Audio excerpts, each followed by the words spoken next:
Do you avoid eye contact, feel nervous in group settings, or overthink every social interaction even hours later? If yes, you might be dealing with social anxiety.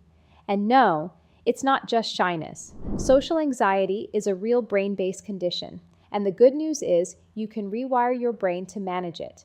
With the right tools, techniques, and mindset, you can break this loop of fear and finally feel confident in your own skin. Hello everyone, my name is Dr. Syeda Quadri, and I am a psychiatrist.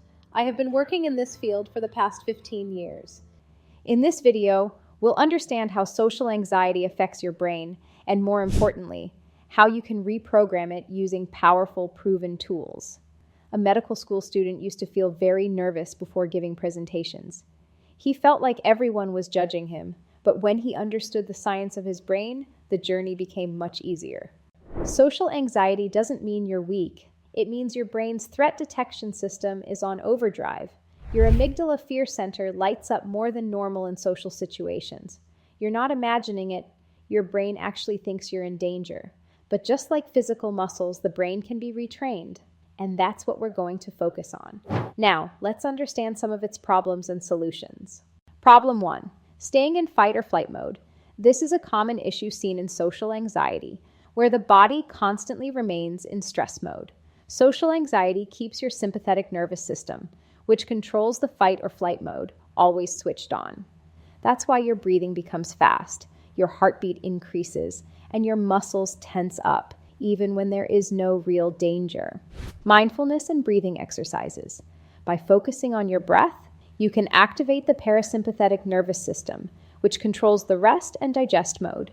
When your breathing becomes slow and deep, your brain understands that you are safe and the anxiety begins to reduce. When you feel anxious in a social situation, use the 4-7-8 breathing technique. Inhale while counting to 4, hold your breath for 7, and exhale while counting to 8.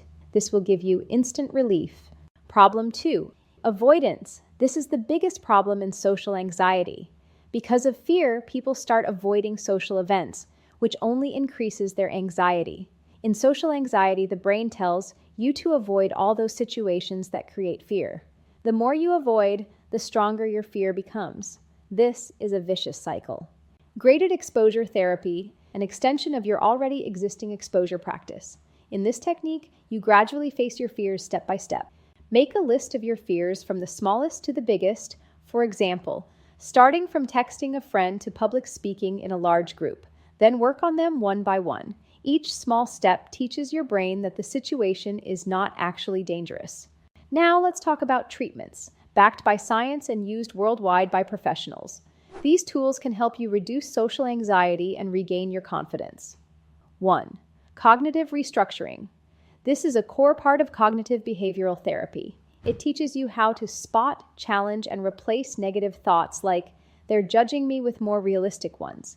With time, you break the loop of fear thinking, leading to anxiety, leading to avoidance. For example, if you feel like people are laughing at me, then challenge this thought. Are they really laughing?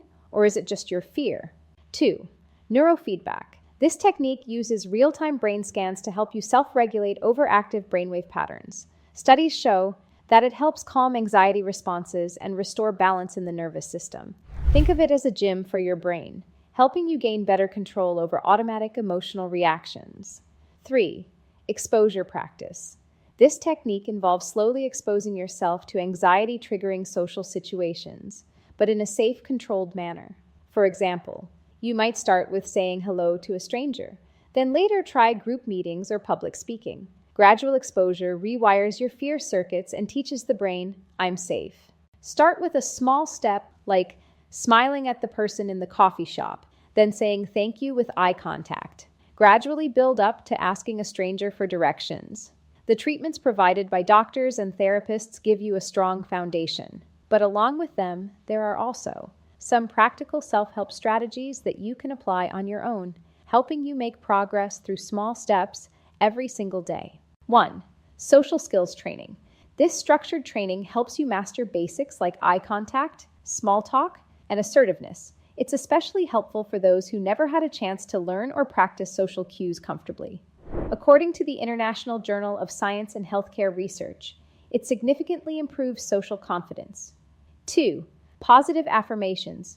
Repeating statements like, I am safe in social settings, or I speak with confidence helps replace old fear loops with new, empowering ones.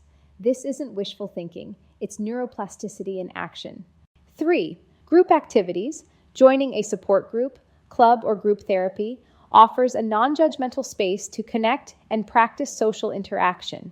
Being around others with similar experiences can make you feel less alone and more accepted.